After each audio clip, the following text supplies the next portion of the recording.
Assalamualaikum warahmatullahi wabarakatuh. Salam sejahtera bagi kita semua, teman-teman, ibu bapak yang saya hormati.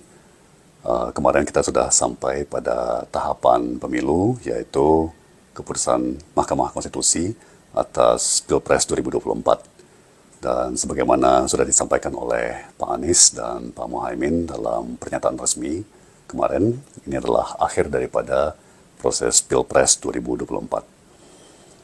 Namun, seperti juga disampaikan oleh Pak Anies kemarin, perjuangan masih panjang, ya. Agenda perubahan tetap relevan, dan hemat saya bahkan akan semakin relevan. Ya. Mungkin pada saat ini kita bolehlah mengingat, merenungkan, ya, kenapa kita begitu percaya dengan agenda perubahan.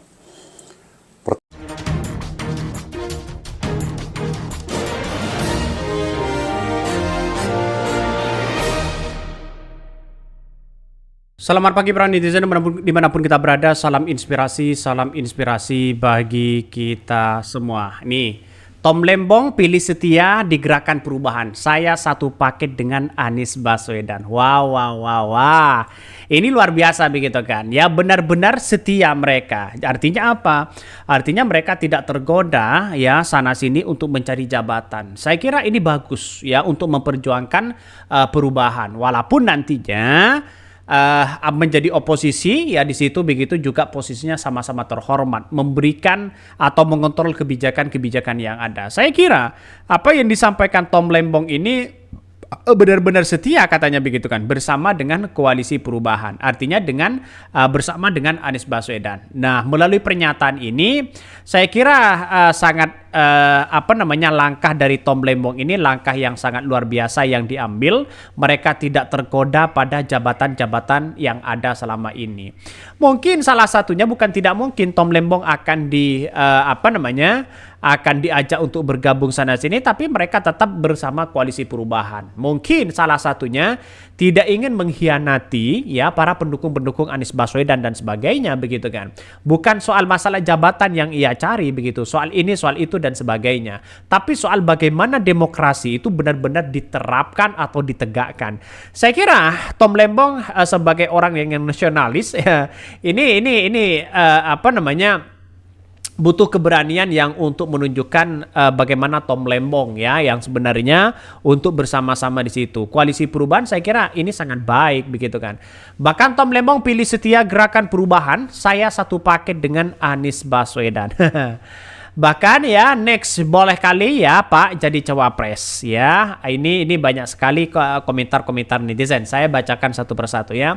Setuju sih ya, negeri ini perlu oposisi. Kangen PDP jadi oposisi pada waktu Pak SBY jadi presiden. Jadi ada yang kritik pemerintahan jika salah, tidak seperti sekarang semuanya pada gabung toh salah benar, pada ya manut-manut aja dajinya, pada nggak punya pendirian untuk kepentingan negara. Padahal ya oposisi itu sangat menjadi posisi terhormat begitu kan.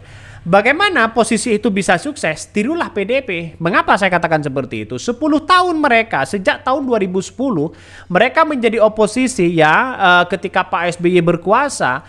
Tapi di tahun 2014 mereka menguasai parlemen dan bahkan bisa punya presiden 2 periode. Walaupun toh pada akhirnya mereka sebagai pengkhianat. Biasa misalnya begitu kan ya. Jadi artinya apa? Artinya menurut saya pribadi sudah sukses mereka menjadi oposisi. Oposisi itu adalah mengontrol kebijakan-kebijakan yang dilakukan oleh sebagai seorang presiden. Nah ini penting bagi kita untuk menunjukkan bagaimana nuansa-nuansa politik hari ini ya. Harus ada menjadi oposisi, menjadi koalisi dan sebagainya harus ada begitu kan. Posisinya sama-sama terhormat di situ.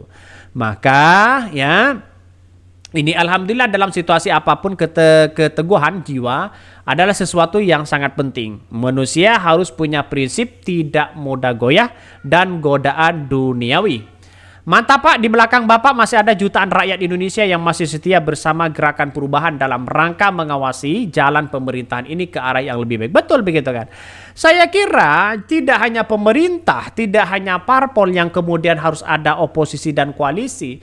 Ya, rakyat Indonesia pasti ada oposisi dan koalisi. Sebagai rakyat ya, bagaimana mengontrol kebijakan-kebijakan pemerintah saat ini begitu kan. Itu penting di situ begitu. Maka saya kira apa yang kemudian dilakukan Tom Lembong ini begitu kan menunjukkan jati diri mereka ya, bagaimana perubahan-perubahan yang digaungkan itu adalah ya harus bersama-sama, tidak tergoda pada jabatan-jabatan tertentu. Itu penting bagi kita. Jadi artinya apa? Artinya selama ini ya Tom Lembong menjadi oposisi. Sebagai kritikan bahwa bukan tidak mungkin suatu saat nanti ya Tom Lembong akan mengkritik pemerintah, mana yang salah dan mana yang baik. Ya biar tidak Luhut semua begitu kan yang ngurusi. Ya kira-kira kan logikanya kan seperti itu. Maka dengan adanya seperti ini, saya memberikan apresiasi yang sangat yang sangat luar biasa dan sedalam-dalamnya kepada Tom Lembong.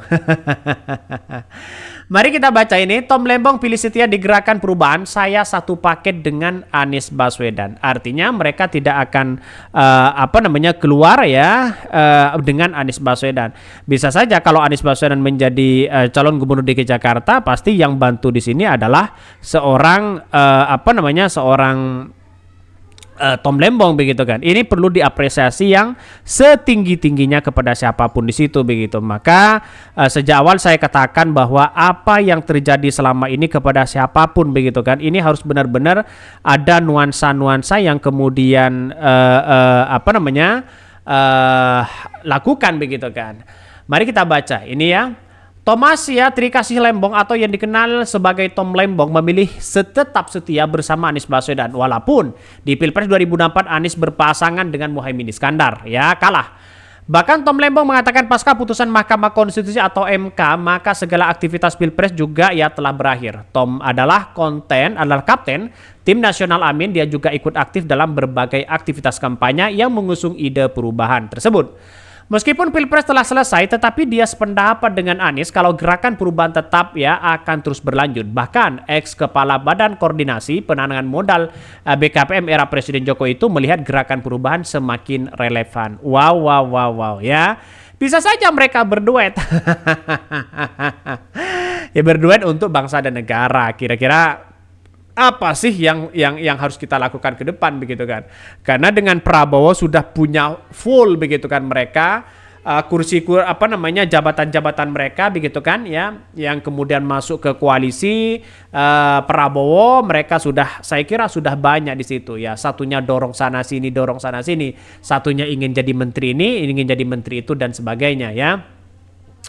Jelas dia kenapa gerakan perubahan itu penting, sebab dunia juga semakin berubah. Maka strategi yang digunakan 10 tahun lalu menurutnya tidak relevan lagi ya untuk digunakan sekarang. Ini apa yang disampaikan Tom Lembong itu benar-benar luar biasa. Ini Pilpres sudah selesai tapi gerakan perubahan akan lanjut. Saya yakin agenda perubahan tetap relevan dan semakin relevan beberapa bulan dan beberapa tahun ke depan. Ya jelas memang bangsa kita harus butuh perubahan begitu kan ya. Kalau tidak ada perubahan bagaimana? Coba bayangkan.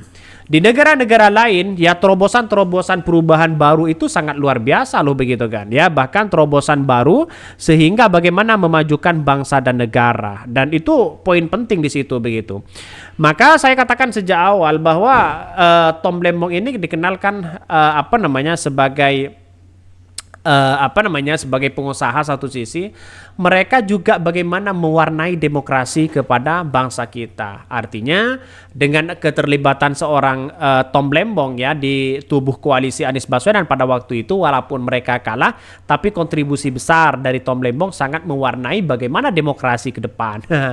Sangat-sangat luar biasa. Saya apresiasi sih sebenarnya. Biasanya kan ada orang loncat sana, loncat sini, loncat sana, loncat sini, ingin hanya cari jabatan dan sebagainya. Mungkin itu yang kami sampaikan ya. Tonton terus channel Hodari Podcast Rakyat ini karena ada berita-berita menarik dan viral setiap harinya. Salam para netizen, salam inspirasi bagi kita semua. Jangan lupa di subscribe di YouTube Hodari Podcast Rakyat ini.